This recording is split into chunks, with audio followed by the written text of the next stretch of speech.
eu sou Ana Luísa Marques e esse é o Logística Plus, a plataforma da Plus Cargo para deixar você sempre informado sobre como fazer bons negócios e como está o cenário do comércio internacional.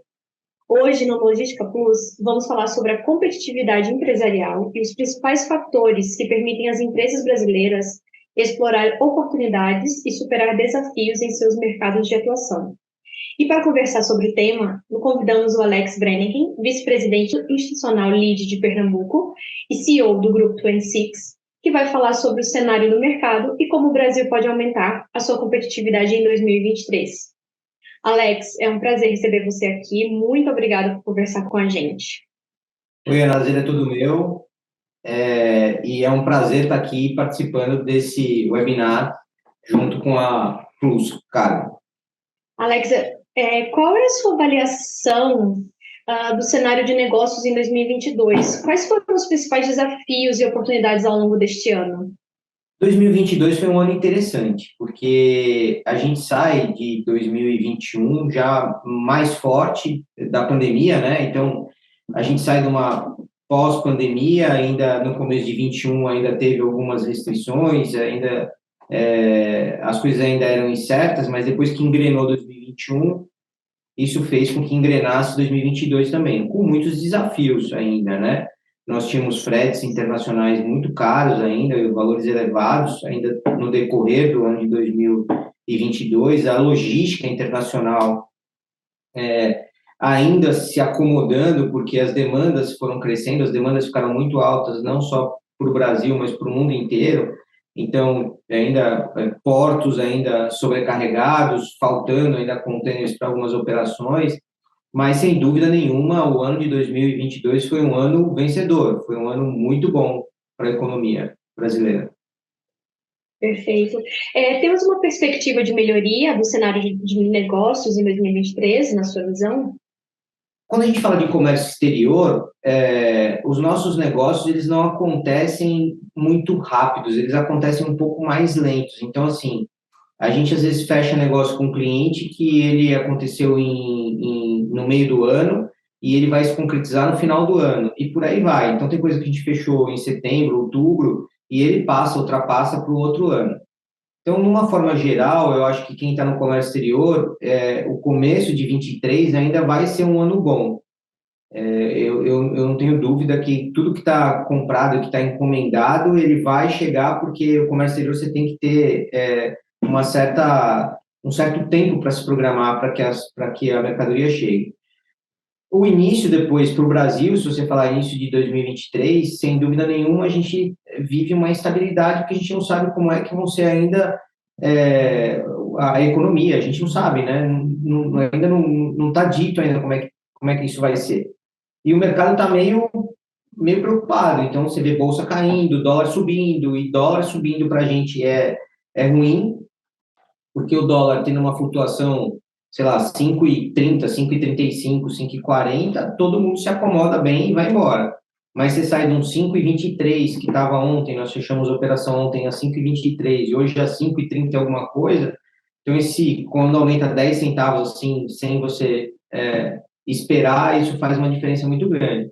Então, acho que 2023 é um ano desafiador no sentido de que quem está assumindo o governo é normal, ou seja, até dentro das próprias empresas, quando você troca algum poder de decisão, ele sempre tem um tempo para se acomodar, então, para colocar as pessoas, para ver equipe e tudo. Então, o 2023 é um ano que vai ter essa parada, mas, no geral, assim, eu acho que a gente demora um pouquinho para desacelerar, porque tem falando no comércio exterior, porque tem muita coisa que já estava programada para chegar. Então, se a gente for sentir uma retração de qualquer coisa aqui no nosso negócio, por exemplo, ela deve acontecer a partir de março, abril, é que a gente deve começar a sentir alguma coisa aí.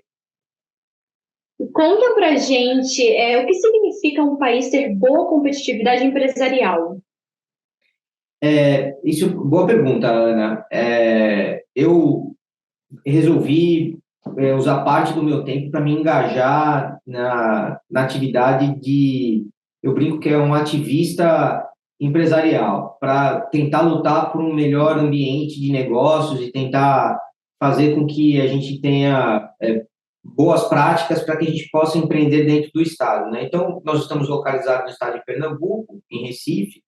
Eu sou vice-presidente do conselho do LIDE daqui de Pernambuco, e a gente começou a fazer um trabalho de competitividade e desburocratização aqui do estado.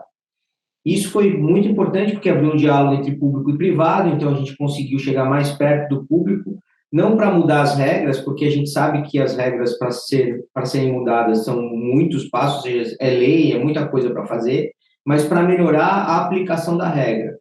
O empresário, de uma forma geral, ele já está acostumado a cumprir as regras, então qualquer um que vai entrar para o comércio exterior ou para um comércio normal, ele sabe das licenças que ele precisa ter, então ele já está acostumado com isso. Mas a morosidade disso acontecer, ou o vai e vem de documentos, procedimentos internos, eram coisas muito difíceis aqui. Então, nós fizemos um trabalho junto ao governo do estado, junto à prefeitura do Recife, que foi a primeira prefeitura. Isso surgiu, assim, a prefeitura do Recife hoje, em 432 atividades, você consegue abrir sua empresa em até 4 horas. Então, é um portal único, você consegue dar entrada em toda a documentação em um só lugar e em 4 horas você tem a sua empresa aberta. Então, você precisa dar esse ambiente de trabalho e de negócios para o empreendedor. As pessoas querem empreender, as pessoas querem fazer a coisa certa, mas se não tiver um ambiente que favoreça isso, as pessoas desistem no meio do caminho. Então, não tenha dúvida que, assim, a competitividade, ela vem da desburocratização. Se você desburocratizar, com certeza você vai ter um ambiente mais competitivo. Segundo a pesquisa da CNI, a Confederação Nacional da Indústria, a competitividade entre as empresas ela avançou pela primeira vez em 12 anos no Brasil. Quais as mudanças são necessárias para melhorar a competitividade empresarial brasileira, na sua visão? Foi importante. Esse governo que está terminando agora, ele fez a lei da liberdade econômica. E o que é a liberdade econômica? É exatamente diminuir essas burocracias de algumas atividades. Se você vai abrir uma indústria, e aí vai depender do grau da sua indústria, com certeza você vai ter alguns passos que você vai ter que cumprir, e é bom que se cumpra, porque é segurança para todo mundo. É segurança não só para quem está empreendendo, mas para o Estado que está recebendo essa indústria. Mas o que foi feito foi melhorar o formato que você consegue dar entrada nos documentos, ou que você consegue transitar nessas licenças. Então, isso também foi fruto da pandemia, que nos ensinou muito, né? Ou seja, aquilo que você fazia presencial, que era aquele documento que você tinha que assinar, que você ia para o cartório, e que você levava lá pessoalmente para abrir um protocolo, para que aquilo virasse um processo. Hoje, muitos dos processos ficaram digitalizados. Então, a gente assina digitalmente, não precisa nem mais de cartório, então, muito documento é aceita a digitalização, a assinatura digital e a digitalização dos documentos. Então, isso, sem dúvida nenhuma, é um grande avanço. A pandemia trouxe isso de bom para o ambiente, e, assim, a lei da liberdade econômica que o governo fez foi exatamente melhorar tudo isso.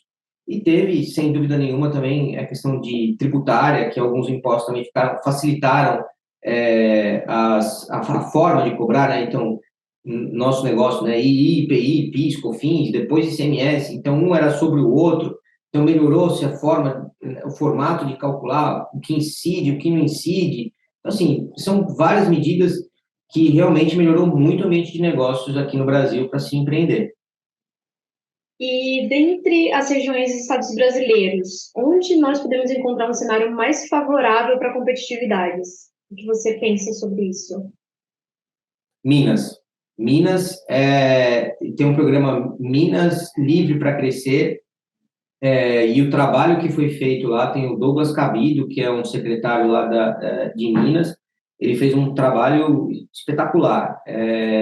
Realmente, ele conseguiu conversar com todos os órgãos anuentes para você abrir um negócio, para você fazer alguma coisa lá, e conseguiu interagir com todo mundo. Então, se você quiser empreender hoje num estado onde vai te abraçar e vai te abrir as portas para facilitar e para melhorar o seu trânsito, é Minas. Minas Gerais despontada na frente de todos os outros estados. Perfeito. Alex, muito bom ter você aqui conosco. Muito obrigada por dividir tanta informação sobre competitividade empresarial, atualizando empresários sobre o cenário de negócios. Seja sempre bem-vindo aqui no Logística Plus. Ana, para mim foi um prazer, fico à disposição sempre que quiser, e assim, a gente sabe que vocês estão sempre por aqui, né? Agora estão com a filial aqui em Pernambuco, então, legal, conta com a gente aqui também, o que precisar, estamos às ordens aqui. Muito obrigada. Acompanhe os canais da Plus Cargo nas mídias sociais e no nosso site. Nele você encontra informações exclusivas sobre o cenário e as últimas novidades sobre o transporte internacional de cargas. Segue a gente no Instagram, LinkedIn, YouTube, Spotify. Até a próxima. Até!